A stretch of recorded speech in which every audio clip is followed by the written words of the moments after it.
Our working conditions have basically deteriorated, and with this new MOU, it's going to get worse. My perspective on this new MOU, management has broad discretion on the schedules, which means they can write the schedules as they see fit.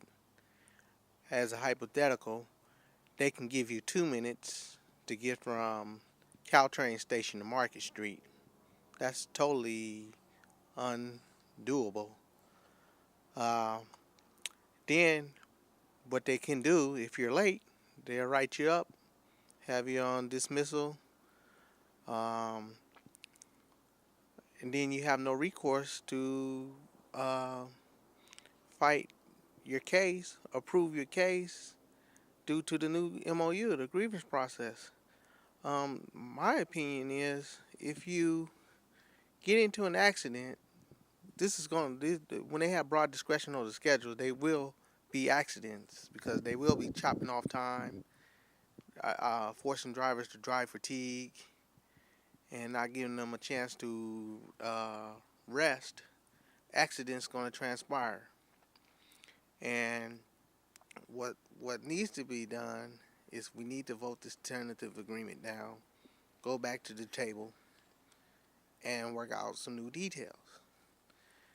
Um, this new MOU to me is going to make management judge, jury, and terminator. And when I say that, we have our union is basically just non and void, just there by name, just there by uh, paper recognition, just because California is a right to work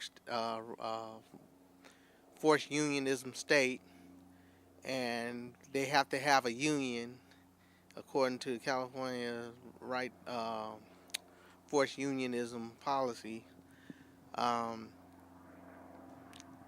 they have to recognize the union, but they don't have to acknowledge the union. And that's basically what this MOU is doing. It's gutting away the union's power to fight for its workers. And the real deal. The mayor and the board of supervisors and the MTA management say it's a good contract, and the leadership of the union are saying it's a good contract. Why have they all gotten together to basically say that this is a good contract and the drivers should go for it? The union and management has became one over the years. They basically selling us out, and they selling our MOU for a price. Um, it's called perks, and what they do is get added time onto their retirement or get fringe benefits like all expense paid trip. Uh, there's a whole bunch of racketeering going on, and to me, this union is a total disrespect to its members, and to sell us out for $1.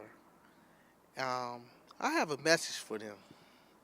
We're not going to sell out, and if we vote to end this contract, it's going to violate our federal protections under the 13C. 13C sets up the federal guidelines whenever the transit agency receives federal funding. They must have a labor agreement that's a sustainable labor agreement. They got to have adequate funding, and they have to show that this project that they're receiving federal funds for doesn't have a negative impact on the existing service. And 3, they got to show that they can operate and maintain this equipment, this new project without interfering with the existing system, which Muni cannot do. It's been proven on a day-to-day basis. Buses are not out there. Buses are in dire need of repair. They got buses in service today with plastic bags on the roof with 600 volts of electricity going through plastic bags. They got ropes wrapped around the bumpers. And we made these complaints to our union. Um, our union officials, they just laugh. Well, if you get electrocuted, you won't be here to collect any insurance, huh? We'll collect our insurance for you, and we'll send it to your next of kin. That's their attitude. Instead of addressing the problem and making management fix these coaches and get these unsafe coaches off the road, they in bed with them, aiding and abetting them on trying to help them genocide the operators. And when I say genocide the operators, that means wipe out the Neanderthals and the mid employees and bring in fresh blood where they can pay minimum dollar and try to get maximum service. And that's when all your accidents are going to come out because you have new drivers who's unfamiliar with the terrain in San Francisco and never been in a position where they have to drive a bus. Some of them came from programs like Welfare to Work, um, um, just to have a. Some people came from white collar jobs, blue collar jobs, and basically they never driven a bus before, and then they come here to Muni and they get a job driving the bus, and it's like you got to have experience out there to know how to manage these things, and that's what they want. But they don't understand that getting rid of the experienced operators, setting up the grievance process to get rid of the experienced operators, eliminating the ARB, having the layoff clause in there that they can lay off full-time and part-time operators. Management got broad discretion over those things. And our fake labor leaders today, their concern, their attitude when they went into the negotiation room to negotiate, their whole avenue was to get those division chairs off the bus. That was their whole ideal. They didn't care about nothing else. They didn't care about health and safety. And this new MOU eliminated the JMLB, the Joint Labor and Management Board. Eliminated them. It also eliminated the peer assistance program where operators, if they have issues relating to family matters or stress on the job, have a avenue to go vent, and they want to abolish that. And another thing that they're trying to do with these schedules, back in the early 80s, there was a health and stress study done. And there was some recommendations made on this health and stress study in regards to the schedules. And they're trying to eliminate that. The use of that information that they got from those investigators. They want to gut that out and ignore that. And health and safety is most important to running a transit agency efficiently. Like I said in a previous meeting, a happy worker is a safe worker, and a non-stressful worker is a safe worker. Management needs to get that concept and grasp it, along with our fake labor union officials who all they want to do is help management genificate the railway. I would say go get you an attorney and prepare, get you a good secretary that can type up a resume for you, because you're going to need it if you vote this in. You're going to be on the couch. You're going to be at home 30 days pending dismissal or pending whatever disciplinary that transpires from whatever you have done. It's best for you to save your money if you want to, because you're going to lose your home. You're going to lose your car because management is coming to bring you down and lower your morale and your ability to fight for your job is gone. If you vote this in, you're messing up your livelihood, and you're going to make your job very, very more stressful on yourself.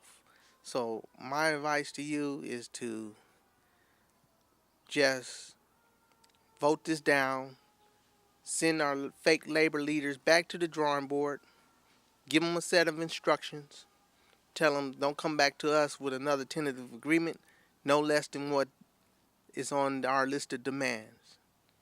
My name is Coghlan. I'm a operator out of for SF Muni from Potrero. I operate the trolley coaches with the electric buses, the 60-footers and the 40-footers. My run now is the 14 Mission. I've been a Muni operator since November of 2009. And talk about the conditions that you're operating under, what's been going on. You know, it's funny. I'm relatively a new operator, so the thing that has struck me most with Muni is its total disregard for operator safety, passenger safety, and basically the conditions of the coaches. Seems to have no regard for any real safety issues at all. We have buses that have slack brakes, poor braking systems. We have doors that don't operate properly. We have mirrors that are loose. We have things that are hanging off the buses, and they don't fix them. They just keep them on the road. And to what end, I'm not really sure. They also tend to put schedules that are unrealistic out on the, for us to do. And how is this contract going to impact your working conditions?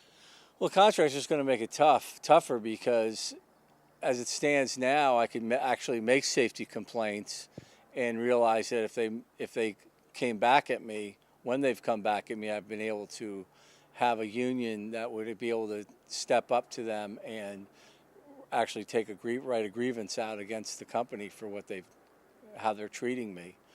And now with the new grievance procedure, there is no avenue for that. There's no recourse for the driver. And if in fact I were to get a complaint against me for anything, I have no recourse for that. The way it's changed is, let's say you get a complaint from a customer, and what would happen before is they would call in, you'd talk to it, you'd either get it straightened out by, let's say, just reviewing the situation with the superintendent, or if it was something that was more serious, you would have a meeting with the superintendent, which would be my direct boss, and the person who made the complaint would come in, and you'd be able to confront the person with what the issue was.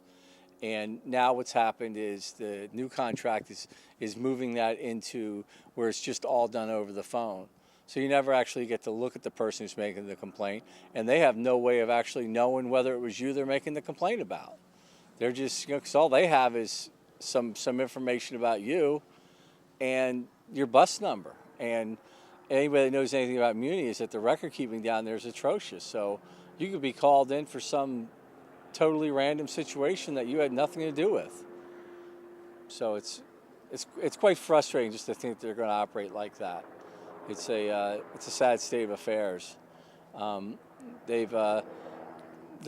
It's funny though, is into the contract now they've changed the verbiage from calling us operators to calling us unit members, and it's funny because it's so Orwellian, you know. I mean, no longer. I mean, they're really putting on the table, we're not human beings. We're just unit members. So place unit member A with unit member B. It doesn't really matter to them.